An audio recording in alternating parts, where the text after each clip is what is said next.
자, 우리 오늘 함께 나누려고 하는 말씀은요. 우리 마태복음 14장 13절에서 21절 말씀인데 저와 여러분이 너무나 잘 아는 오병이어의 기적에 해당되는 바로 그 사건의 말씀입니다. 저와 여러분 한 목소리로 이 장면을 마음속에 한번 상상해 보면서요. 함께 한번 읽어 보겠습니다. 시작.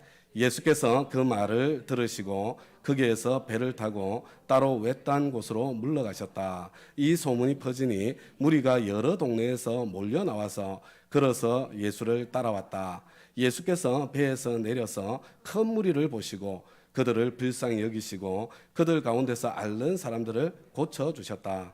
저녁 때가 되니 제자들이 예수께 다가와서 말하였다. 여기는 빈들이고 날도 이미 저물었습니다. 그러니 무리를 헤쳐 보내어 제각기 먹을 것을 사 먹게 마을로 보내시는 것이 좋겠습니다. 예수께서 그들에게 말씀하셨다. 그들이 물러갈 필요 없다. 너희가 그들에게 먹을 것을 주어라. 제자들이 예수께 말하였다. 우리에게 있는 것이라고는 빵 5개와 물고기 2마리밖에 없습니다. 이때에 예수께서 말씀하셨다. 그것들을 이리로 가져오너라. 그리고 예수께서는 무리를 풀밭에 앉게 하고 빵 5개와 물고기 2마리를 들고 하늘을 우러러 보시고 축복 기도를 드리신 다음에 떼어서 제자들에게 주시니 제자들이 이를 무리에게 나누어 주었다. 그들은 모두 배불리 먹었다. 남은 부스러기를 모으니 12광주리에 가득 찼다. 먹은 사람은 여자들과 어린 아이들 외에 어른 남자만도 5,000명쯤 되었다. 저와 여러분이 너무나 잘 아는 그런 본문의 사건이고요. 그리고 이 사건은 마태, 마가, 누가, 요한복음 네 복음서에서 다 전하고 있는 그런 사건입니다. 아마 굉장히 중요한 사건이기 때문에 참 하나님께서 마태, 마가, 누가, 요한복음 각각 조금씩 다른 측면들이 있어요. 다른 각도에서 보여주시면서 저와 여러분에게 이 사건을 소개하고 있을 것이다. 이렇게 생각이 되어집니다. 여러분 13절을 보세요. 예수께서 그 말을 들으시고 이렇게 돼 있죠. 여러분 예수께서 어떤 말을 들으셨을까요? 여러분 이걸 알려면 이 앞에 어떤 내용이 나오는지 그것을 알아야 됩니다. 세례 요한의 죽음의 소식 그리고 장례를 치른 소식을 참 예수님께서 들으신 것입니다. 여러분 예수님 당신께서 선지자보다 더 큰 자라고 인정하셨던 사람이 바로 세례 요한입니다. 예수님 당신조차도 바로 이 사람에게 나아가서 세례를 받았던 바로 그 세례 요한이 그냥 죽은 게 아니에요. 그냥 얼마나 참 불의하고 참 부끄러운 참 그런 인간의 손에 참수를 당해서 비참하게 죽었다는 그 소식을 전해 듣게 된 것입니다. 누가 이 소식을 전해 주었을까요? 아마 세례 요한의 제자들이겠죠. 어떤 제자들이요? 얼마 전에 세례 요한이 예수님께 제자들을 보내요. 오실 그분이 바로 당신이십니까? 우리가 다른 분을 기다려야 합니까? 왜 그래요? 아니 당신이 정말 내가 보기에는 틀림없이 메시아 같은데 당신이 메시아라고 하면 나는 왜 여전히 지금 감옥에 이렇게 갇혀 있습니까? 그런 단식 아니겠어요? 정말 당신 메시아 맞습니까? 그런데 내가 이렇게 감옥에 갇혀 있는 나를 이대로 내버려 두셔도 되는 겁니까? 그런 절망의 질문 아니었겠습니까? 그런데 예수님께서는 그럼에도 불구하고 내가 바로 그 메시아라는 것 구약 말씀을 인용하시면서 그 대답을 들려보냈죠. 아마 그 대답을 들고 갔던 그 제자들이 예수님께 다시 찾아왔을 가능성이 정말 많을 것 같습니다. 여러분 성경 말씀은요. 이 세례 요한의 죽음의 소식을 전할 때에 그 장면을 저와 여러분에게 묘사해 주고 있지 않습니다. 그러나 제 마음속에 한번 상상을 해보면요. 아마 이 소식을 전하는 제자들은 정말로 침통했을 것 같습니다. 자기 스승이 이렇게 참 말도 되지 않게 억울하게 죽어가는 상황 속에 메시아로 오셨다는 그분이 침묵하시는 그 상황. 전능하신 하나님, 살아계신 하나님께서 침묵하시면서 아무것도 하지 않으시는 그 상황 속에 섭섭한 마음, 원통한 마음. 여러분 그 마음을 가지고 예수님 찾아오지 않았겠습니까? 그리고 그들을 마주 대하는 예수님의 그 침통하신 모습. 그들을 불쌍히 여기면서 어쩌면 눈물을 흘리시면서 그 소식을 전해 들으시지는 않으셨을까. 그런 예수님의 모습을 제 마음속에 한번 상상해 보게 되는 것입니다. 저는 당시 상황을 이 마음속에 상상하면서 묵상하면서요. 지금 예수님 당신께서 가시는 길이 무슨 길이에요? 십자가를 지시는 그 길이잖아요. 하나님께서 이 세상에 어느 누구도 참 상상하지 못하고 이해하지 못할 그 길을 계획하셨잖아요. 하나님께서 계획하신 그 길을 걸어가시면서, 그리고 그런 하나님의 길을 상상조차 하지 못하는 그 인간들의 잘못된 참 전혀 다른 욕망이죠. 참 왕으로 오시는 메시아를 통해서 이스라엘이 회복될 것을 기대하고 소망하는 그 사람들, 하나님의 계획과 인간의 기대 사이에서 예수님께서는 얼마나 깊은 참 외로움을 느끼셨을까, 그런 생각을 해보게 되었습니다. 저는 오늘 이 본문을 묵상하면서 나사로의 무덤가에서 눈물을 흘리셨던 예수님의 모습이 오버랩 되었습니다. 우리 유대인들은요, 이 나사로의 무덤 앞에서 예수님께서 눈물을 흘리시는 그 모습을 보게 되지요. 그리고 이렇게 말합니다. 보시오, 그가 얼마나 나사로를 사랑했는가. 근데 그 중에 어떤 사람이 이렇게 말하죠. 눈먼 사람의 눈을 뜨게 하신 분이 이 사람을 죽지 않게 하실 수 없었단 말이요. 여러분, 이렇게 서로 주거니 받거니 수군거리는 그런 이야기를 들었습니다. 그런데 이 이야기를 들으신 예수님께서는요, 다시 속으로 비통하게 여기시면서 무덤으로 가셨다, 이렇게 지금 말하고 있는 거예요.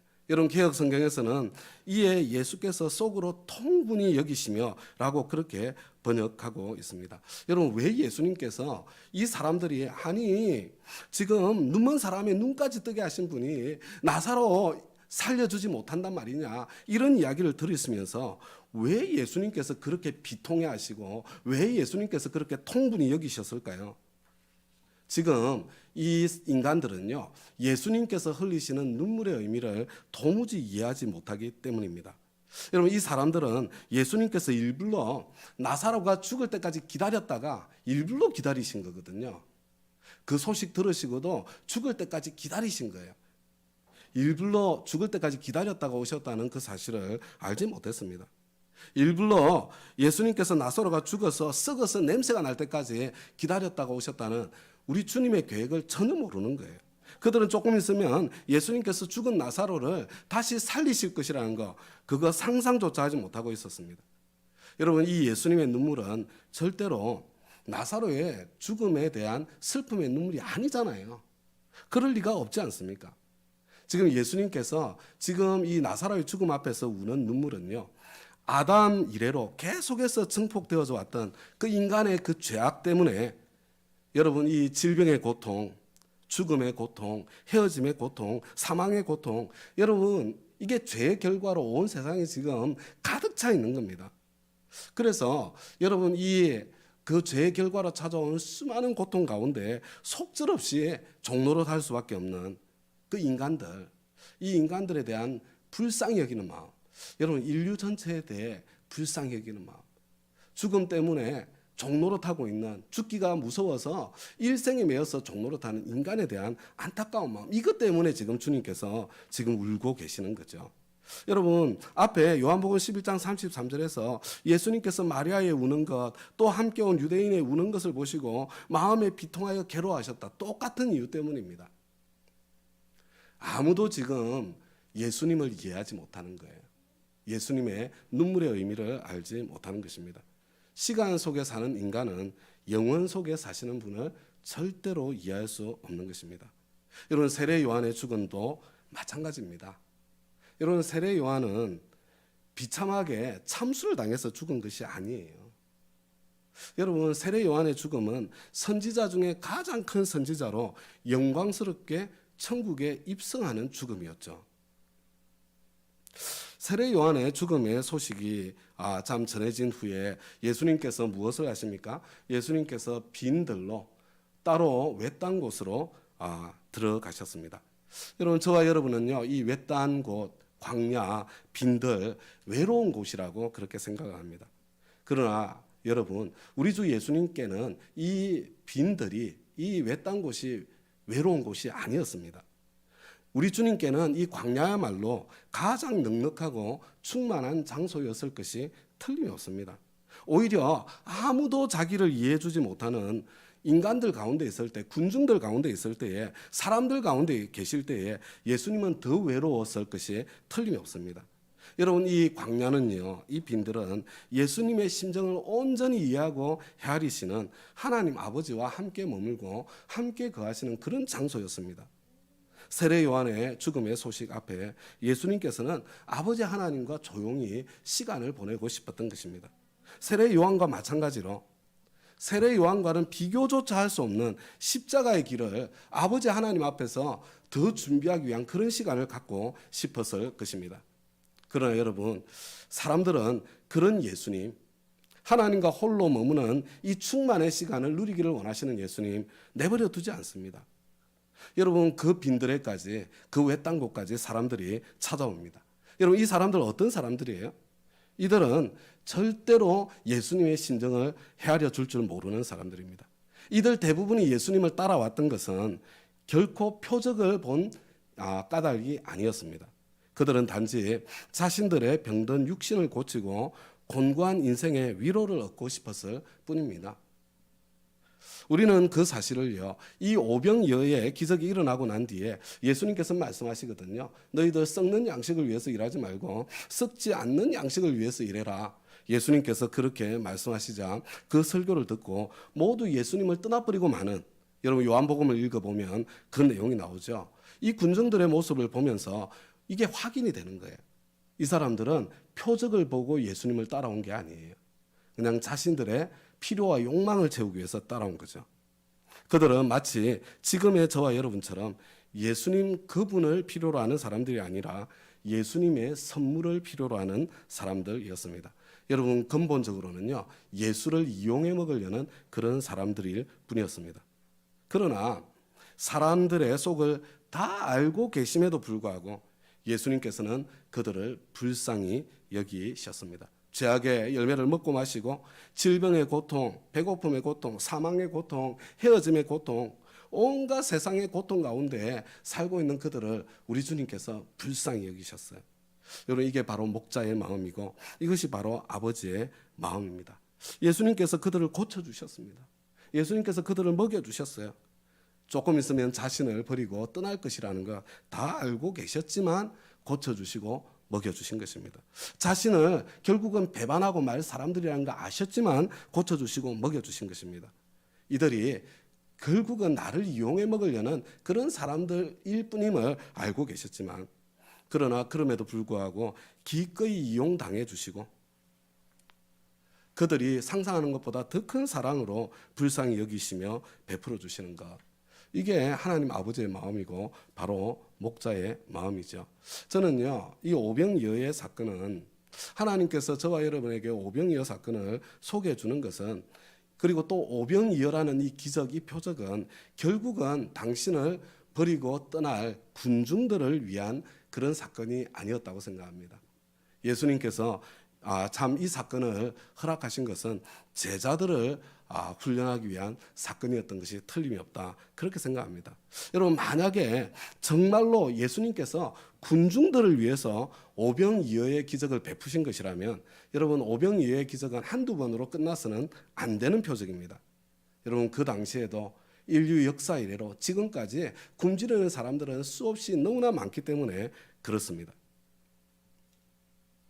이런 예수님께서 이렇게 말씀하시죠. 이게 며칠째 먹지 못하는 사람들, 이제 배가 고프니까 먹을 것을 스스로 찾아가게 하자, 이렇게 제자들이 제안할 때 그들이 물러갈 필요가 없다. 너희가 그들에게 먹을 것을 주어라. 여러분, 이 짧은 한마디 명령 속에 나타난 우리 주님은 어떤 주님이십니까? 여러분, 제자들에게 우리 주님은 어떤 주님으로 드러나고 있습니까? 여러분, 예수님은 우리가 할 수 없는 것, 우리에게 불가능한 것을 명령하시는 그런 주님이십니다.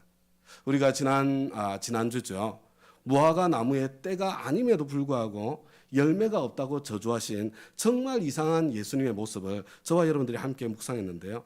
여러분, 우리 주님은 어떤 주님이세요?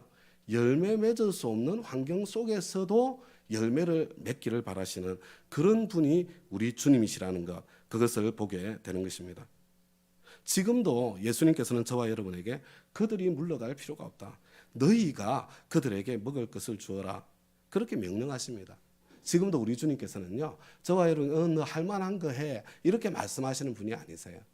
지금도 우리 주님께서는요, 저와 여러분에게 불가능한 것을 명하시는 주님이십니다. 그러나 저와 여러분, 이것을 분명하게 알아야 됩니다. 예수님께서 나에게 불가능한 것을 명령하실 때에는, 예수님께서 나에게 열매를 맺을 수 없는 환경 속에 열매를 찾겠다고, 열매를 맺으라고 요구하실 때에는, 여러분, 지금 우리 주님께서 저와 여러분을 위한 아주 놀라운 특별한 선물을 준비하고 계시다는 것이고요. 그리고 하나님께서 그렇게 저와 여러분에게 불가능한 것을 시킬 때는 저와 여러분을 테스트하고 계신 거예요. 저와 여러분을 시험하시고 저와 여러분을 훈련시키고 계시다는 것. 여러분, 이 오병이어의 사건은 제자들을 훈련시키기 위한 사건이었어요. 그래서 요한복음 6장 6절에 보면요, 이렇게 돼 있어요. 예수께서는 이미 어떻게 하실 것을 아시고 계셨지만 빌립을 시험하고자 하셨다. 여러분, 정말로 예수님께서는요, 제자들을 시험하고 훈련시키기 위해서 지금 이 사건을, 이 오병이어의 이 사건을 펼쳐가고 계신 것입니다. 하나님께서 저와 여러분에게 할 수 없는 일을 하라고 명령하실 때에, 하나님께서 저와 여러분에게 불가능한 일을 명령하실 때에, 하나님께서 저와 여러분에게 열매 맺을 수 없는 상황 속에서 열매를 맺으라고 그렇게 요구하실 때에, 저와 여러분 그때 어떻게 반응해야 되겠습니까? 여러분, 그때 내가 누구인가가 드러나는 거예요. 주님, 말도 안 돼요. 어떻게 그게 가능합니까? 여러분, 저와 여러분 어떻게 반응해야 되겠습니까? 여러분, 주님께서 내가 내 능력 밖의 것을, 나에게 불가능한, 나는 도무지 어떻게 할 수 없는 일을 나에게 명령하실 때 저와 여러분이 해야 될 건 너무나도 명확해요. 내가 할 수 있는 작은 일을 하면 됩니다. 내가 할 수 있는 작은 일로 순종의 첫 발걸음만 내디디면 되는 거예요. 여러분, 내가 가지고 있는 자원을 가지고 내가 할 수 있는 순종의 모습을 보여드리기까지 하는 것, 이게 저와 여러분이 해야 되는 겁니다. 그러면 하나님께서는 나의 작은 그 순종의 첫 발걸음, 거기에 축복을 해주시고, 내가 드릴 수 있는 그 작은 것, 나의 자원, 그것에 하나님께서 축사를 해주셔서 나머지를 이루어 주시는 분이 우리 주님이신 거죠. 다음 가족 여러분, 믿음의 삶이란 무엇인가? 저와 여러분 예수 믿는 사람들 아닙니까? 믿음의 삶을 여러 가지로 설명할 수 있지만, 여러분 오늘 본문의 말씀, 이 오병이어의 사건에 비추어서 설명해 본다면, 여러분 믿음의 삶이라는 것은요, 불가능한 것처럼 보이는 사명을 위해서 지금 내가 할 수 있는 작은 일을 시작하는 것. 여러분, 이게 바로 믿음의 삶이에요. 불가능해 보이는 사명을 위해서 내가 할 수 있는 작은 일을 시작하는 것. 여러분, 시작이 중요해요. 하나님께서 내가 그것을 끝까지 완성하실 수 있도록 내가 순종의 첫 발걸음을 내디딜 때에 기적의 역사가 따라오는 거예요. 여러분, 철철 흘러넘치던 요단강을 건너라고 명했을 때 내 첫 발걸음을 담그는 게 중요한 거예요. 첫 발걸음이 요단 강물에 닿았을 때 요단강이 갈라지잖아요. 저와 여러분에게는 지금 어떤 불가능해 보이는 사명이 있습니까? 우리 주님께서 지금 저와 여러분에게 어떤 불가능한 것을 명하고 계세요? 우리 주님께서 지금 저와 여러분에게 어떤 열매 맺을 수 없는 상황 속에 열매를 맺으라고 지금 말씀하고 계십니까? 여러분, 교회 사명이 영혼 구원하여 제자 삼는 거라고요? 정말 이 시대에 전도가 가능하기나 할까요? 내가 섬기던 그 영혼, 우리 VIP를 섬겨보신 분들은 알잖아요. 내가 정말 섬긴다고 이 사람이 정말 편할까? 이 사람이 정말로 예수를 만나게 될까? 그런 좌절, 그런 절망감이 밀려올 때가 있지 않습니까? 내가 자식을 키우면서 정말 내가 이 자식을 하나님의 사람으로, 하나님의 자녀로 내가 정말로 길러낼 수 있을까? 그런 절망감이 밀려올 때 있지 않습니까? 여러분, 내가 참 그래, 내가 있는 곳에 천국에 오게 하는 사람, 내 가까이 있는 사람들에게 쉼을 주는 그런 사람이 되고 싶지만, 근데 내 남편이, 내 아내가 그저 잘해주면 그때부터 요구가 끝이 없어요. 그렇지 않아요?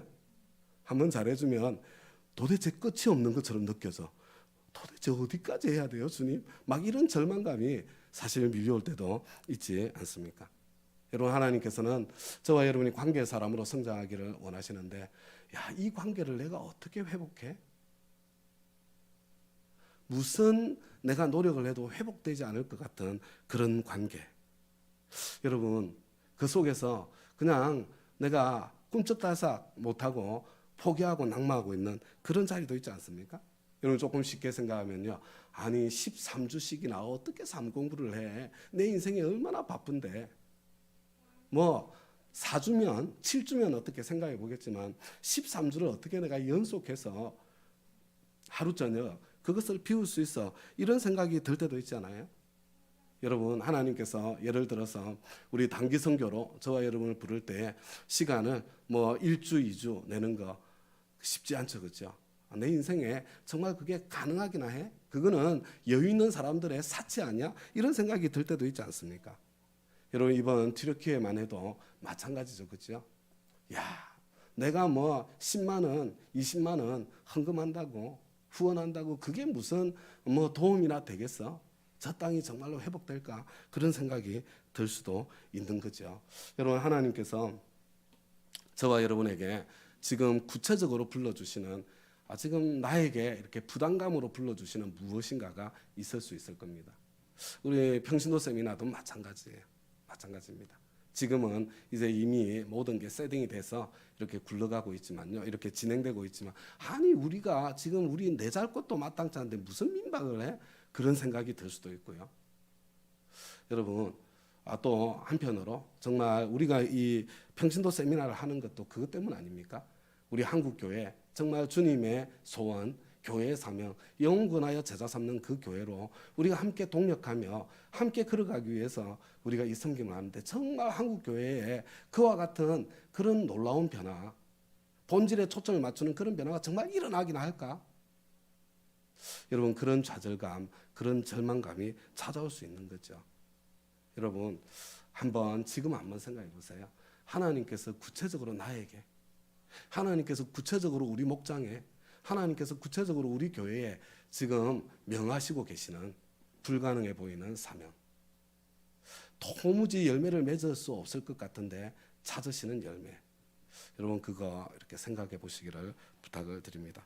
그렇다면, 근데 저와 여러분에게 중요한 건 뭐라고요? 그렇다면 그 앞에 나는 무엇을 할 수 있는가?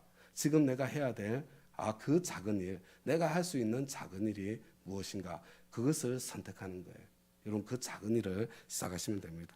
여러분, 먼저 인사하는 정도는 할 수 있지 않겠어요?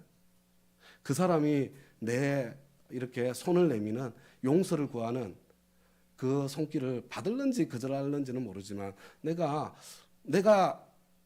2가지를 잘못하고 8가지 억울하다고 하더라도 그 2가지에 대해서 내가 먼저 용서를 구하는, 손 내미는 거 먼저 할 수 있지 않겠습니까? 먼저 전화 한 통 해주는 거, 이 정도는 할 수 있지 않겠어요? 먼저 식사 대접 한번 해드리는 거, 이 정도 할 수 있지 않겠습니까? 그냥 뭐 13주가 못할 값에 그냥 삶공부 등록하는 것까지는 할 수 있지 않겠어요? 첫 주 출석하는 정도까지는 할 수 있지 않겠습니까? 여러분, 내가 뭐 지금 1년에 성경 읽독 어떻게 해? 뭐 이런 생각 들어도 오늘 성경 한 장 읽는 건 할 수 있는 거 아니에요? 여러분, 저 어마어마한 선교지의 아픔과 고통 가운데 나의 이 작은 뭐 희생과 헌신이 무슨 도움이 되겠어? 그런 생각이 들 수 있지만, 그래도 내가 그 땅을 위해서 기도하는 것 정도는 먼저 시작할 수 있는 일 아닙니까? 그렇죠? 사실은 너무 크고 엄청난 거 생각하지 마시기 바랍니다. 하나님께서 나에게 무엇인가 불러주시는 부르심이 있을 때, 지금 내가 가지고 있는 것, 내가 할 수 있는 작은 일, 그것을 하나님께서 축사하셔서 이루어 가실 기적을 바라보시면서 그 발걸음을 내디뎌 보시는 그런 저와 여러분의 남은 우리 3월 달도 되고 남은 평생도 되시기를 바랍니다.